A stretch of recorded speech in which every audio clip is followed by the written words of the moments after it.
What this man is about to say is going to make some of you really, really angry. Poverty does not die by fire, it dies by hard work or smart work. And there is no amount of money that you ever get by prayer that will make you rich, and sustainably so. We must understand that in this life, it is not lived by miracles. Life is lived by facing realities and applying the laws that are in place in order to live better. And that miracles sometimes may come when we are in extreme situations that only God can intervene. But generally, life was never meant to be lived by miracles. You can get a miracle, but that miracle is not sustainable. In that, if you get healed today and you go live your life anyhow without taking care of yourself, without paying attention to basic hygiene, it is very possible that you're going to end up sick again. That is why miracles are not sustainable if you flack the laws of life. One of the things we must also understand is that Christianity, and particularly African Christianity, seems to have taken away the ability to critically think through everything in life, as we are all pushed to just believe and not ask questions. And we all know that the only place where you don't have the right to ask questions is a cult. And so wherever you go to that is called a church and that you're not allowed to ask questions, you should quickly know that you are in a cult. And it is this attitude of pushing people to just believe without asking questions that have given charlatans and false prophets to have avenues on the pulpit to say whatever they want to say. This is the very reason why most of the people who are pastors today are very unschooled people. Most of them were school dropouts. Most of them never had the opportunity of even studying theology in the first place. And they are parading in all over the place with all manner of teachings. And because people too are unschooled and they are pushed to just believe without questioning, we get to absorb just whatever is being said. How will you imagine that somebody tells his congregant to drink fuel as a means of getting healed? How will you explain the fact that believers are asked to eat grass as a way of getting a miracle from God? How will you explain that somebody stands in church and picks up his phone and says he's calling God and that God has spoken and he's speaking on the other side of the phone, and yet there are people who believe? It is because suppose Christians have successfully been made to act like zombies. Everything that a supposed pastor says, they must hear, believe, and follow without questioning. And anytime you tend to question anything a supposed man of God says, you are seen as a rebel or you are labeled as someone who is fighting the church. We've heard stories how families have been divided because supposed prophecies have been given. We've heard stories how people's lives have been ruined because a pastor just stands somewhere and claims to be speaking by prophecy and then destroyed somebody's life. And the question is, in Africa, how long are we going to keep living like this in the guise of being Christian? Somebody once says that Christianity came to Rome as politics when it came to that Christianity in Rome was religion. When it came to the West, it was politics. But when it got into Africa, it became business. And that is why literally in church, everything is sellable. From selling handkerchief to selling oil to selling water to selling towels they call mantles. Everything. In fact, the church has become a marketplace.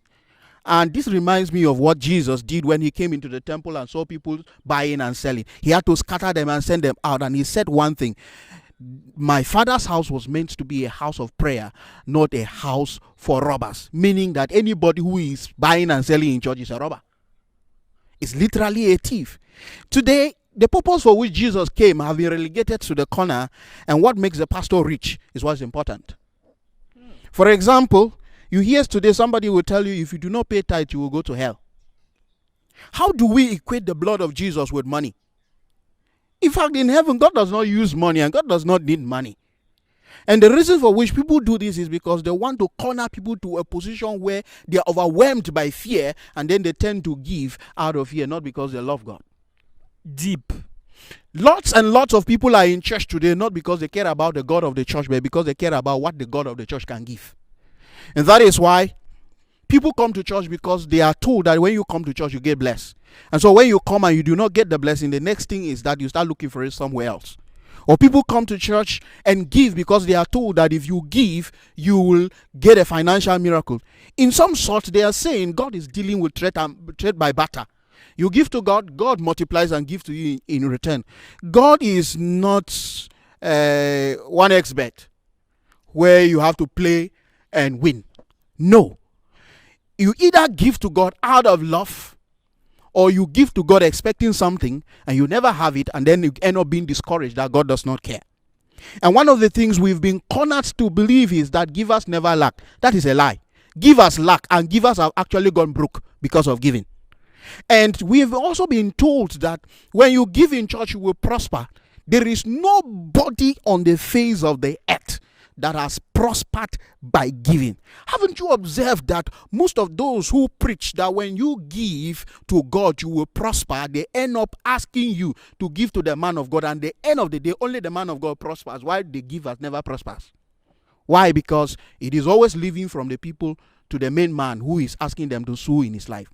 And the question I've often asked is, why is it that in all of Jesus' life, he never asked for money to make anybody prosperous, to make anybody rich? If Jesus was that anointed as God and didn't make people rich financially, materially, who is a man to think that by giving to him will make the person rich? Jesus did not have sin, remember. And we, all of us, have sins. Even pastors have sins. And then Jesus, who was that powerful, couldn't do that to anybody. What of the miracle of Jesus asking his disciples to throw their nets to cast their nets in the sea, and they got more fishes? That is simply about provision that God provides. And you can't live your life basically by sitting and waiting that God will provide for you. Continuously. These were people who were actively at work. And Jesus came and met them and realized that they have toiled the whole night and didn't catch any fish. So to prove that he actually cares about them, he decided to perform a miracle to be able to satisfy their work that they have worked throughout the night. In fact, God does not bless a lazy man.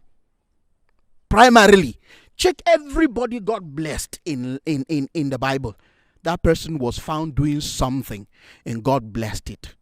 Those of you that are always in church, pastors say miracle money is coming. Sir, please talk about it. There's no miracle money. In fact, miracle money does not exist. Money is an exchange of value. And God does not use money. God does not need money. And God does not have money in heaven. That is why every country have their own currency. And there is no currency on the face of the earth that represents God. None. And so, if God were to distribute money, why would Christians be poor? Nobody should be poor, because there are people who are fervently serving God from childhood, but they are as broke as the word broke. God does not distribute money. Money only answers to value. And Arabs are the richest though. Arabs are the richest, and they don't pray the prayers we do. They don't go about answering amen everywhere. Is it Arabs or Jews? Well, in the Jewish communities, we have Judaism, and then we have Christianity. So we can't say all of Jewish people are Christians. Not all Jewish people are Christian. And even in the Jewish community, we have people who are still following the Mosaic law. People who are basically believing that all they need is the law of Moses. So basically, we are saying that miracle money does not exist in the context of what we know seen in church today as miracle money. The pastor prays, money appears in your pocket. If money actually appears in your pocket and you take it and use it, it means you're a thief. And if money is sent from one account to your own, and you are not genuine enough to go to the bank and investigate who made that transaction and be very much aware that the transaction was intentional and not a mistake, and you go ahead to withdraw the money and use, it means you're a thief. God does not use any bank account, and God does not distribute money as such. I know most people who are listening will quickly say, but Jesus asked Peter to go and get a coin out of the mouth of a fish. The question is, why? Why? There was a need. And the people had challenged Jesus.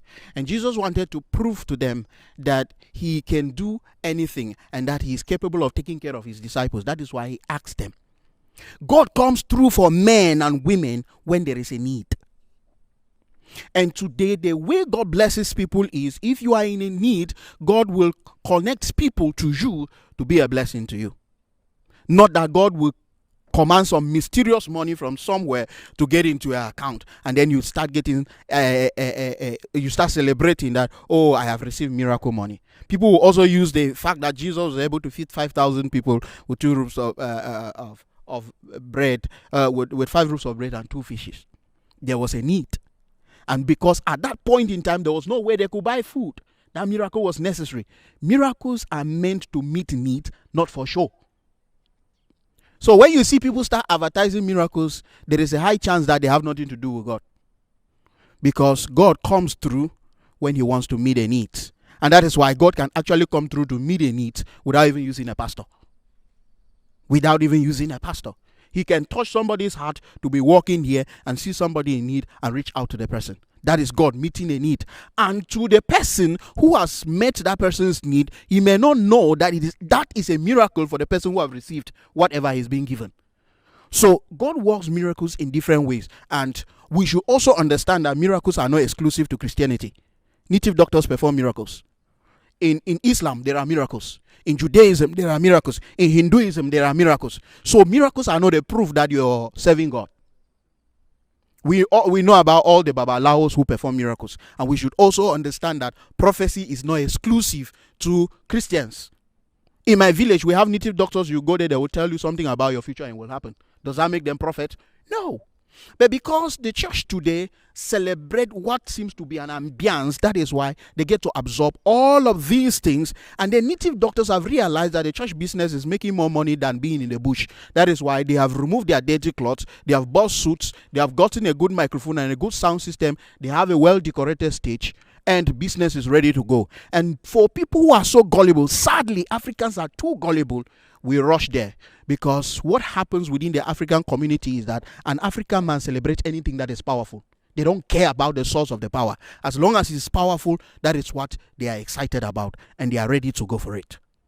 So we must understand that if there is going to be a change, first, in the development of Africa, especially when it comes to the context of Christianity, there must be a change of mind. People must learn to think critically. Sadly, within the Christian community, we are not allowed to think critically. Because once you start thinking critically, you are termed a rebel. You are termed as somebody who is fighting the church. You are termed as somebody who is fighting God. And the question I've often asked is, can somebody ever truly fight God? If Africa must change, if the church world in Africa must change, we must begin the change from our minds. We must begin the change from our minds, searching for truth without sentiment. Because one of the things that has destroyed Christianity is that our truth is too sentimental. It is about who speaks it and not about whether it is the truth or not. What I'm saying right now, I'm going to be dragged. And I don't care. I've been doing this for over 10 years. I'm going to be dragged. Why? Because most people don't know me. So the question will be, who are you? And so it's not about the truth, but it's about who is speaking. No. In African Christianity, it's not about the truth. It's about who is speaking. It's about who is speaking. If I were white, many Africans will want to accept what I'm saying so easily. But because I am a black, I'm more so unknown. Many people will not pay attention to. Or if I came here and I'm a man that has a church of 100,000 capacity, and what I'm saying here is many people will quickly believe what I'm saying. Not necessarily because what I'm saying is the truth. And that is the problem with African Christianity.